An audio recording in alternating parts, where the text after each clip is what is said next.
Welcome back to my new video. आप देख रहे हैं की कॉमर्स। मेरा नाम है प्रतीक खत्री। आज हम सीखने वाले हैं ट्रायल बैलेंस। ट्रायल बैलेंस क्या होता है? ट्रायल बैलेंस एक स्टेटमेंट है जिसको देख के आप पीएनएल और बैलेंस शीट को क्रिएट कर सकते हो। ये एक ऐसा चीज है, इतनी जादुई चीज है अकाउंट्स में कि जिसको आप देख के या फिर इसके थ्रू ही सब कुछ बनता है। पीएनएल बैलेंस शीट आप उसको समझ के अपना पूरे नए नए अकाउंट्स क्रिएट कर सकते हो, उसमें एंट्रीज कर सकते हो। ठीक है, उसमें सब कुछ इसके थ्रू ही होता है।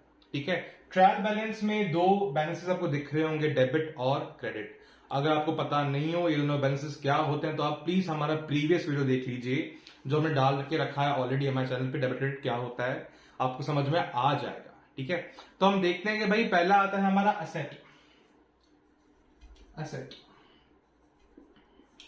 बताइए, मैंने पास कोई असेट है, एग्जाम्पल मशीनरी। Example machinery.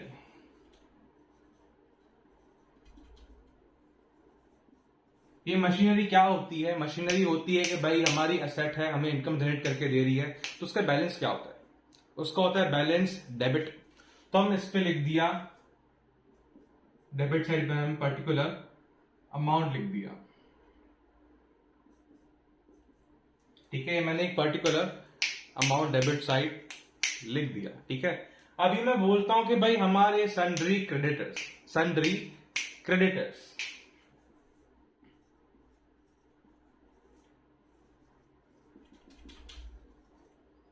क्या होते हैं? ये हमारी लायबिलिटी होती है। तो उसका बैलेंस क्या होता है? उसका क्या बैलेंस होता है? होता है क्रेडिट।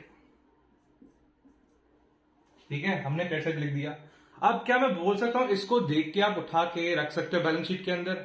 जी हाँ, बिल्कुल रख सकते हो। इसको देख के आप रख सकते हो अपनी जगह पे, बैलेंस शीट पे जो अपनी रिस्पेक्टिव जगह पे आएगा।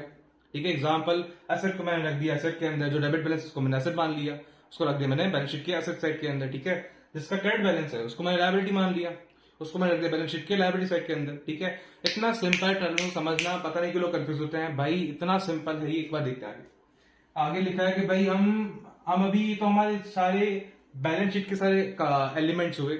अभी हम देखते हैं कि भाई कैसे खर्चा पानी, मतलब पीएनएल में कैसे चीजें एंटर हो सकती हैं इसके थ्रू। अभी मैं बात करता हूं rent expense, rent paid, rent paid. अच्छा, मैं रेंट पे कर रहा हूं, रेंट मैं पे कर रहा हूं, मेरा रेंट मेरा खर्चा है। खर्चा कहां दिखता है?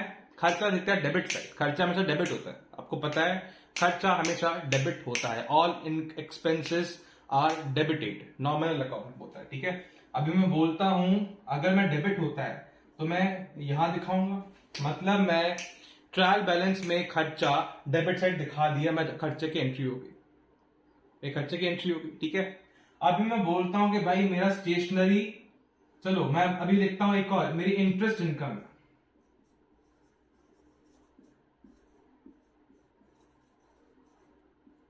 ये मेरी इंटरेस्ट इनकम है, ये मेरी इनकम है।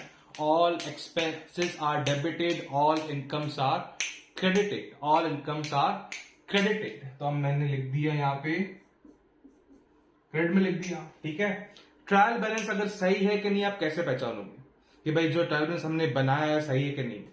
जो उसका क्लोजिंग बैलेंस है वो हमेशा टैली होना चाहिए।